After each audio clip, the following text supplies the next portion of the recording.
বন্ধুরা, গোপাল ভাঁড়ের একটি মজার গল্প তোমাদের সাথে শেয়ার করছি। গল্পটির নাম গোপালের চোর ধরা। মুসলমান বাদশাহদের আমলে কাজীরা বিচার করে প্রজাদের শাস্তি দিতেন। প্রতিটি অঞ্চলে এমন অনেক কাজী বিচারের জন্য নিযুক্ত থাকতেন। এই কাজীদের বিচারের পদ্ধতি ছিল বড় অদ্ভুত ধরনের। একবার মহারাজ কৃষ্ণচন্দ্রের প্রাসাদ থেকে একটি মূল্যবান হিরে চুরি যায়। অনেক খোঁজাখুঁজি করেও চুরি যাওয়া হীরাটির কোনো সন্ধান না পাওয়ায় মহারাজ গোপালকে এই হীরের চোরের ধরতে আদেশ দিলেন। মহারাজের গোপালের উপর খুব বিশ্বাস ছিল।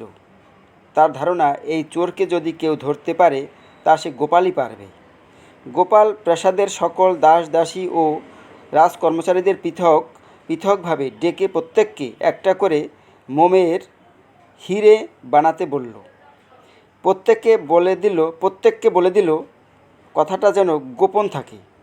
যার মোমের হিরে শ্রেষ্ঠ হবে তাকে উপযুক্ত পুরস্কার দেওয়া হবে।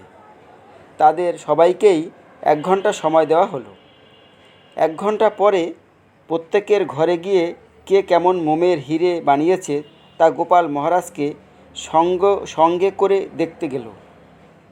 যাদের মোমের হিরে বানাতে দেওয়া হয়েছিল তারা কেউই জানতো না হিরে দেখতে কেমন। ফলে কেউ মোম দিয়ে এমন একটা অদ্ভুত সব জিনিস বানিয়েছে যা দেখলেই বোঝা যায় আসল হিরে সম্বন্ধে তাদের কোনো ধ্যান ধারণাই নেই। কিন্তু এদের মধ্যে একজনের তৈরি হিরেটি দেখে গোপাল নিশ্চিত হলো যে এই লোকটি মহারাজের হিরেটি চুরি করেছে। গোপালের কথা মতো তাকে আটক করে নানা রকম ভয় দেখাতেই অবশেষে সে স্বীকার করল যে সেই হিরেটি চুরি করেছে। হিরেটি পেয়ে মহারাজ খুব খুশি হলেন। তিনি গোপালের আরেকটি গুণের পরিচয় পেয়ে তাকে পুরস্কৃত করলেন এবং চোরকে কারাগারে নিক্ষেপ করলেন। ধন্যবাদ বন্ধুরা। কেমন লাগলো গল্পটি অবশ্যই কমেন্টে জানাবে।